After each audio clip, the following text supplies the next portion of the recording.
नमस्कार, आप देख रहे हैं न्यूज़ 18 का डिजिटल प्लेटफॉर्म और मैं हूं आपके साथ सृष्टि शेखर। अमेरिका, इजराइल और ईरान के बीच जारी जंग का असर अब सीधे भारत की ऊर्जा सुरक्षा पर दिखाई देने लगा है। देश में एलपीजी सिलेंडर की लगातार मांग बढ़ गई है, चूंकि मार्केट में पैनिक की भी स्थिति है और लोगों को ये डर सता रहा है कि गैस सिलेंडर है उसकी आपूर्ति सही समय पर नहीं हो पाएगी तो उनके घर में चूल्हा नहीं जलेगा। कई जगहों पर गैस एजेंसियों के बाहर इसी पैनिक की वजह से बहुत लंबी लाइनें देखी जा रही है और कई लोग जो है वो सुबह से ही छोटे शहरों या बड़े शहरों गैस एजेंसियों के सामने लाइन लगाकर खड़े हैं। उसके बावजूद यहाँ पर जो उन्हें सिलेंडर है वो नहीं मिल पा रहा है और इसकी वजह से आपदा में अवसर देखते हुए कालाबाजारी की शिकायतें भी लगातार शुरू हो गई है और शिकायतें अब सामने आने भी लगी है।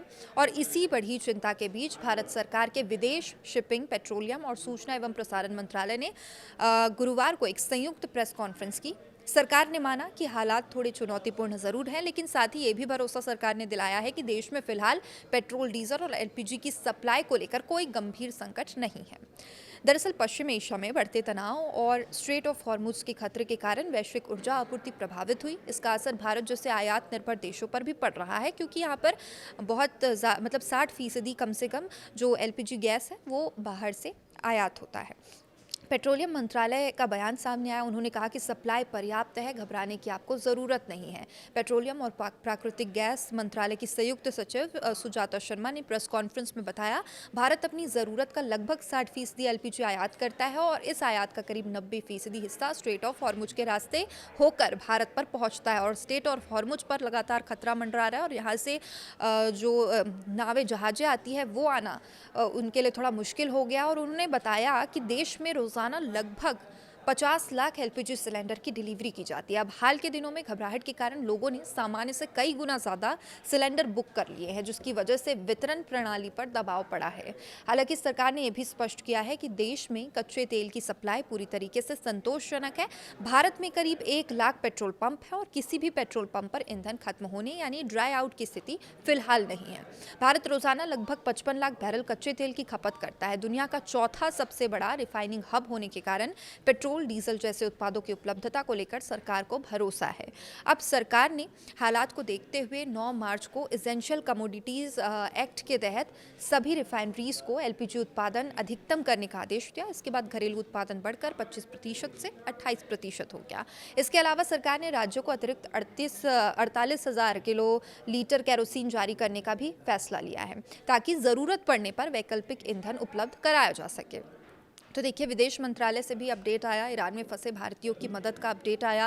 विदेश मंत्रालय के प्रवक्ता रणधीर जायसवाल ने बताया कि ईरान में फंसे भारतीय नागरिकों के लिए मदद के लिए तेहरान स्थित भारतीय दूतावास लगातार सक्रिय है और लगातार उनसे कांटेक्ट में है और भारतीय नागरिक ईरान छोड़ना चाहते हैं, उन्हें अर्मानिया और अजरबैजान के रास्ते सुरक्षित बाहर निकालने में मदद की जा रही है। इन देशों से उपलब्ध कमर्शियल फ्लाइट्स के जरिए उन्हें भारत लाया जा रहा है।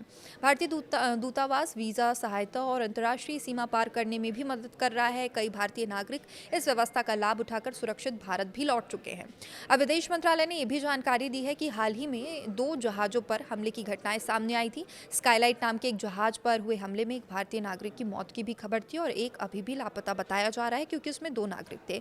दूसरे जहाज अकेडमी व्योम पर भी हमला हुआ था, जिसमें एक भारतीय नागरिक की मौत हुई थी, जबकि 16 अन्य भारतीय सुरक्षित घर लौट चुके हैं। और वहीं इस कॉन्फ्रेंस में शिपिंग मंत्रालय ने भी कुछ इन्फॉर्मेशंस दिए हैं। खाड़ी में 28 भारतीय जहाज होने की बात उन्होंने कही है। शिपिंग मंत्रालय के अधिकारी राजेश कुमार सिन्हा ने बताया, इस समय पर्शियन गल्फ क्षेत्र में 28 भारतीय जहाज मौजूद हैं, जिनमें से कुल 778 भारतीय नाविक भी सवार हैं। इनमें 24 जहाज हॉर्मुज स्ट्रेट के पश्चिमी हिस्से में हैं, जिन पर 677 भारतीय नाविक हैं, जबकि 4 जहाज हॉर्मुज के पूर्वी हिस्से में हैं, जिनमें 101 भारतीय नाविक मौजूद हैं। सरकार इन जहाज़ों और उनके क्रू की सुरक्षा पर लगातार नज़र रख रही है। हालात के अनुसार आवश्यक कदम भी उनके लिए उठाए जा रहे हैं। तो देखिए, संकट की 2 बड़ी वजह सामने आ रही है। पहला तो स्ट्रेट ऑफ हॉर्मुज का लगभग बंद होना। भारत के सामने सबसे बड़ी चुनौती स्ट्रेट ऑफ हॉर्मुज का असुरक्षित होना है, क्योंकि ये लगभग 167 किलोमीटर लंबा समुद्री मार्ग है जो फारस की खाड़ी को अरब सागर से जोड़ता है।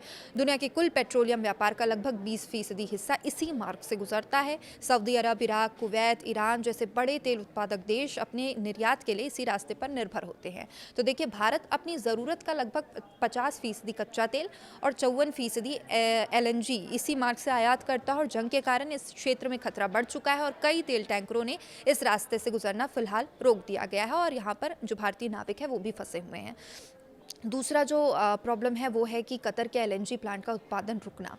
ये दूसरी बड़ी वजह है कतर के LNG प्लांट का उत्पादन रुकना, क्योंकि पिछले सप्ताह अमेरिका और इसराइल की ओर से ईरान पर की गई सैन्य कार्रवाई के बाद ईरान ने जवाबी हमले भी किए थे। इन हमलों में कुवैत, कतर, UAE और सऊदी अरब में मौजूद अमेरिकी ठिकानों को निशाना भी बनाया गया था। ड्रोन हमलों के खतरों के बाद कतर ने अपने LNG प्लांट का उत्पादन अस्थायी रूप से रोक दिया था, जिससे वैश्विक गैस सप्लाई प्रभावित हुई थी।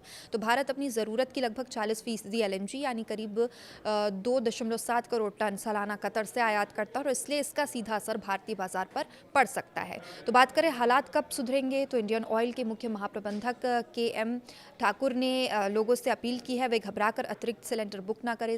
सरकार फिलहाल अमेरिका सहित अन्य देशों से वैकल्पिक कार्गो मंगाने के विकल्पों पर विचार भी कर रही है ताकि गैस की आपूर्ति संतुलित रखी जा सके।